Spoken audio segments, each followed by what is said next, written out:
ISIS rose from the chaos of war, promising a new Islamic state. But instead of hope, it built a regime of fear. Behind the black flags, women were enslaved, families torn apart, and entire towns forced into silence. The world would soon learn the true scale of cruelty, a story darker than anyone imagined.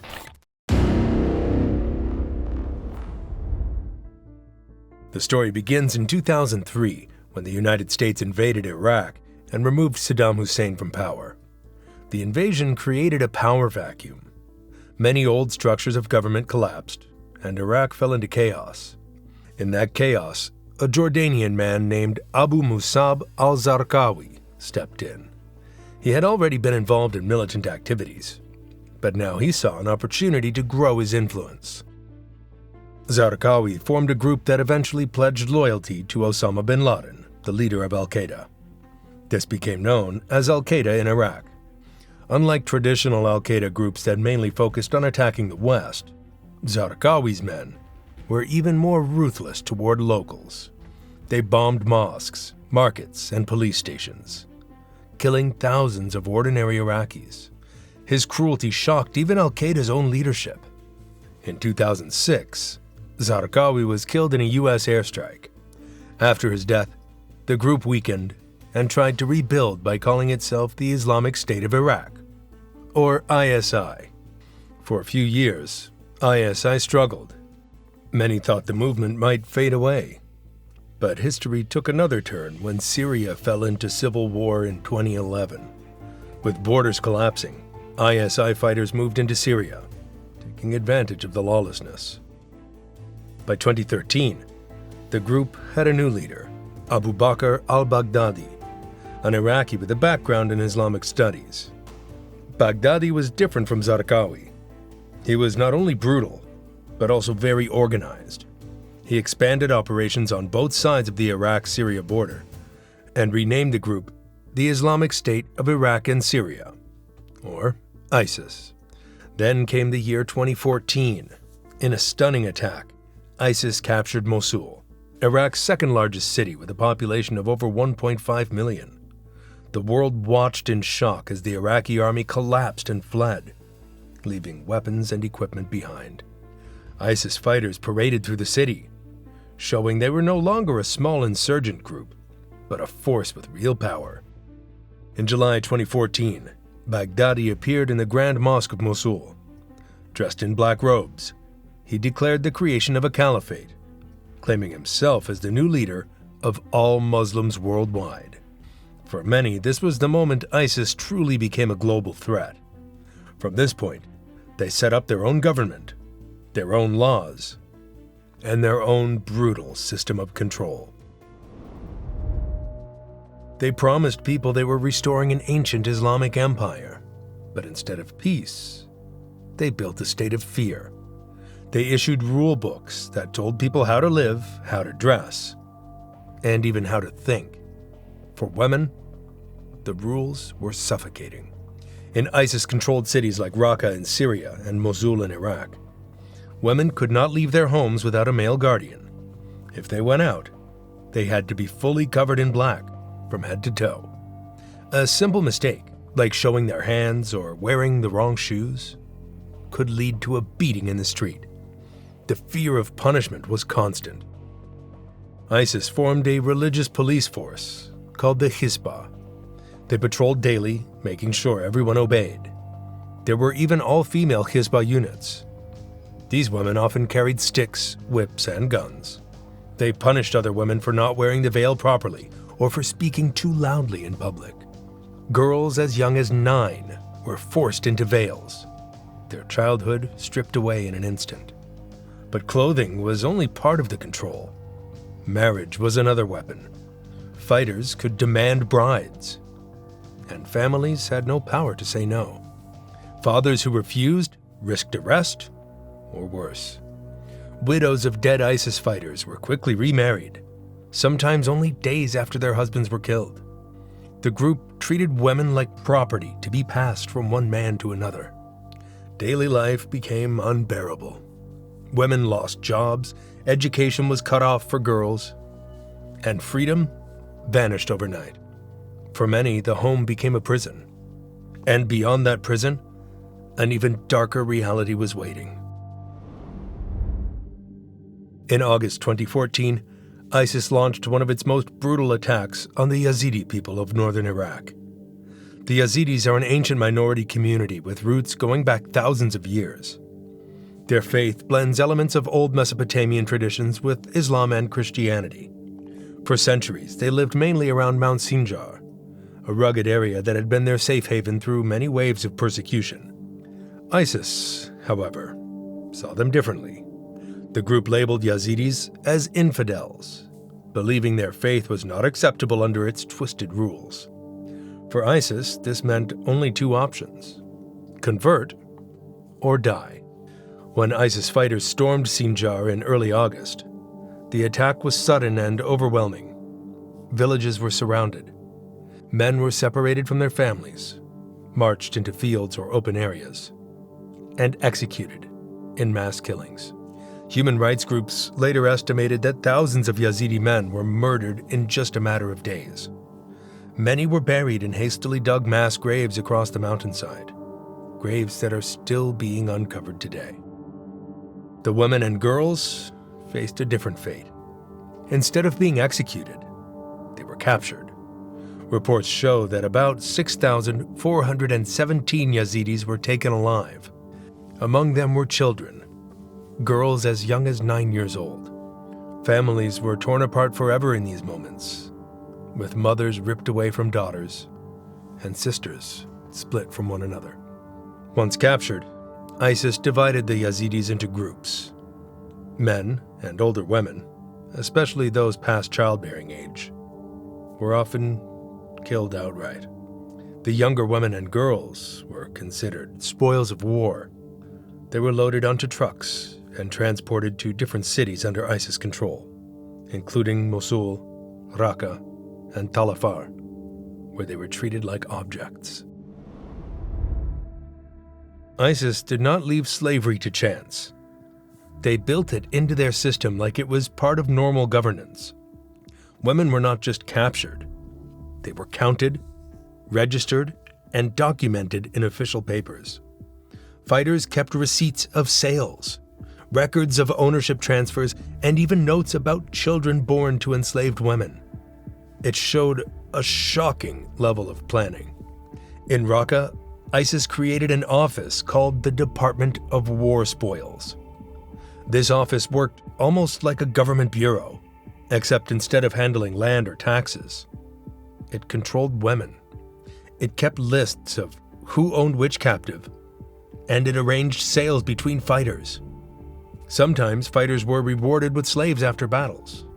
In other cases, they were allowed to buy them directly through the office.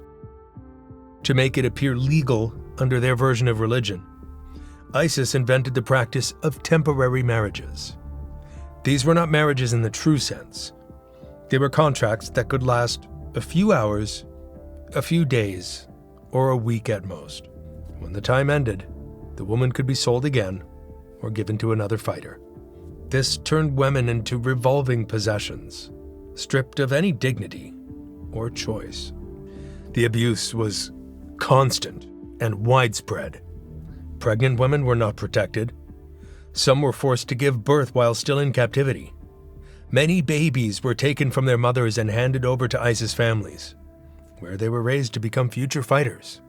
In other cases, women were forced into abortions so that fighters could continue exploiting them without interruption. The cruelty had no limit. ISIS even set price charts. Young girls cost less, while women with certain physical features could be valued higher. Survivors later described how they were displayed in front of groups of men, like objects in a shop. A girl might be bought for a few $100s, then sold again days later at a higher price. This cycle could repeat many times, leaving the women with no sense of where they would end up next. The numbers tell part of the tragedy. By 2016, the United Nations estimated that around 3,000 Yazidi women and girls were still enslaved. Many had been missing for years by then. Families searched for them desperately, But ISIS often moved captives between cities or even across borders, making rescue almost impossible. Not every woman who ended up inside ISIS territory was captured in war. Some made the choice to go. Between 2014 and 2016, thousands of women from all over the world left their homes to join ISIS. Estimates say that around 4,700 foreign women traveled to Syria and Iraq during those years. Most of these women came from countries like Britain, France, Germany, Belgium, and the Netherlands. Others arrived from North Africa, Central Asia, Russia, and even the United States. Many were young, some still teenagers, who had never even left their home country before. ISIS recruiters used the internet to reach them. On platforms like Facebook, Twitter, and encrypted apps, they shared propaganda videos and stories of life in the so-called caliphate. They painted a picture of a pure Islamic state where women could live with honor, marry brave fighters, and raise the next generation. For girls who felt isolated, discriminated against, or lost in their own societies, the promises sounded appealing. Some were also tricked. Recruiters pretending to be friends, mentors, or even potential husbands. They told women that joining ISIS would give them a sense of belonging. For many, the decision to go was made secretly. Families often woke up one morning to find their daughters missing, only to discover later that they had crossed into Syria. Once they arrived, reality was completely different. Life in the caliphate was not a dream, it was a prison. Women were quickly forced into marriages with fighters. Many found themselves married to strangers they had never spoken to before. If their husbands were killed in battle, they were often remarried within days, sometimes against their will. The morality police watched them closely. Every move was monitored. Talking to men was not allowed. The rules were so strict that many foreign women said later they felt trapped almost immediately, but there was no way back. Borders were heavily guarded, and anyone trying to escape risked execution. Some foreign women became active supporters of ISIS. They worked as recruiters, encouraging more women online to leave their countries and join. A number of them also joined the Al-Qansah Brigade, an all-female police unit in Raqqa. This group enforced dress codes, punished women who broke rules, and helped keep female captives in line. Ironically, many women who had been lured by promises of sisterhood and safety ended up becoming enforcers of cruelty themselves. Others, however, realized too late that they had been deceived. Many were trapped in violent marriages, abused by their husbands, and powerless to leave. Some gave birth to children in war zones, raising babies surrounded by bombings and executions. ISIS placed special focus on young girls. Fighters wanted brides who were novice and very young. Many were forced into marriage at 12 or 13. Parents were powerless. In Mosul, families were ordered to give up their daughters for marriage. Girls who refused were beaten, starved, or locked in cells. Some were married to much older men, including commanders in their 40s or 50s. The trauma left scars that lasted a lifetime. Survivors described losing their childhood overnight, becoming wives and mothers before they even understood what was happening.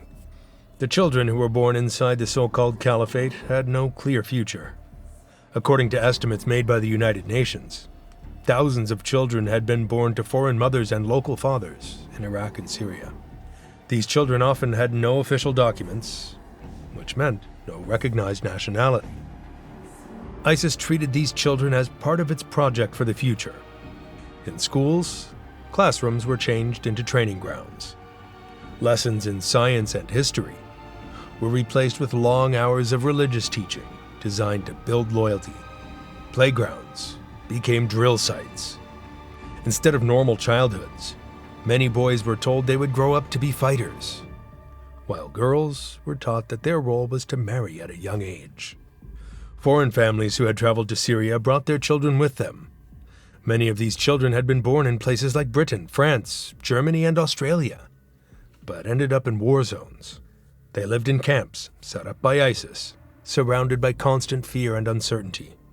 Some grew up never seeing a safe home or knowing life outside of conflict. Local families also faced enormous pressure. Parents in cities under ISIS control had little choice but to send their children to schools run by the group. If they refused, they risked punishment. Some families tried to keep their children hidden at home, but this was dangerous, and many could not manage it for long. As time went on, children began to be used more directly. Some were shown how to handle simple tasks for fighters, such as delivering messages or carrying supplies. Others were placed in groups where they were taught discipline and obedience from a very young age. These programs were carefully organized, showing how deeply ISIS wanted to shape the next generation.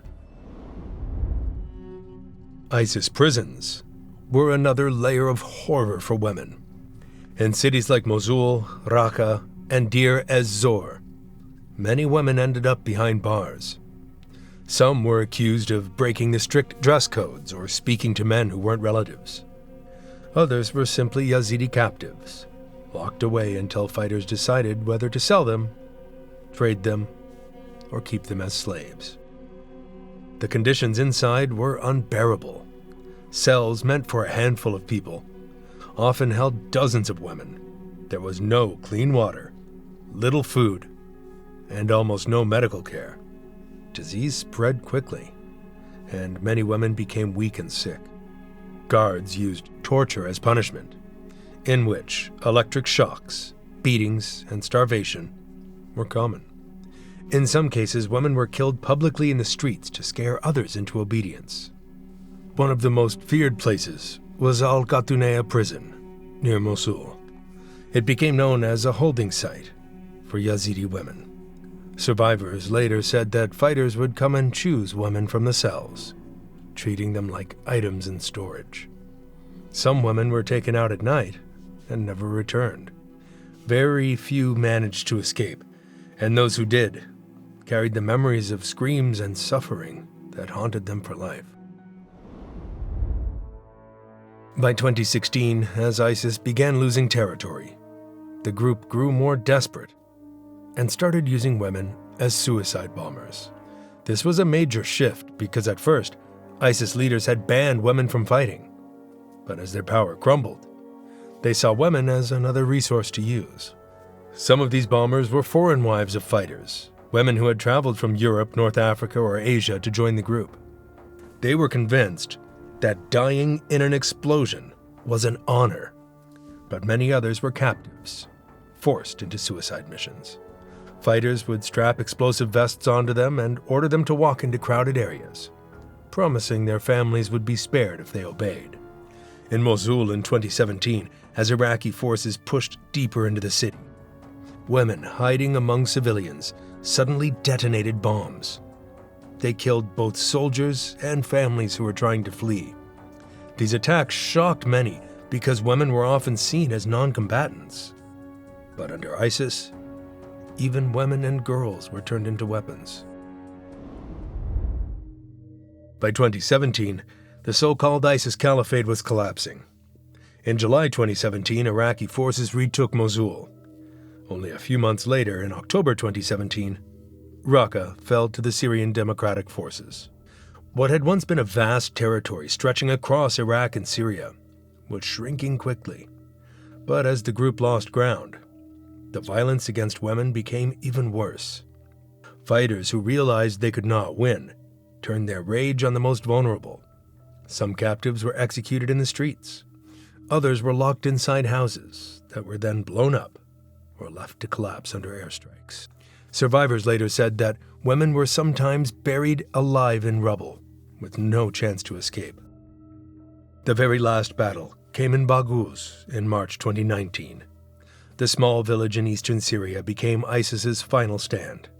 When the stronghold fell, thousands of women and children poured out of the ruins, surrendering to advancing forces.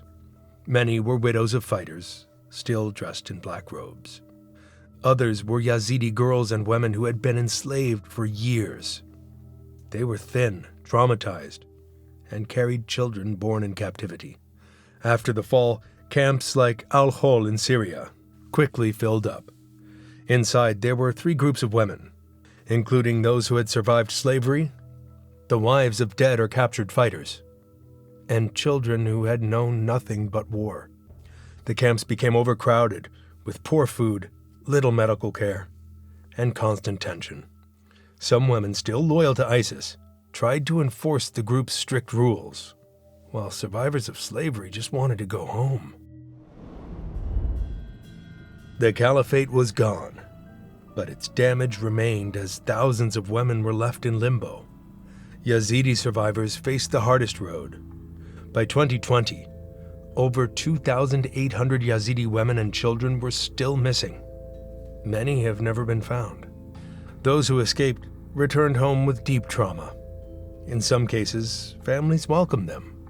In others, they faced stigma and were blamed for what happened. Some children born to ISIS fathers were rejected by both the Yazidi and the Muslim communities. Foreign women ended up in camps. Countries debated what to do with them. Some were stripped of citizenship, like Shamima Begum from the UK. Others were put on trial in their homelands. For many, the nightmare never ended.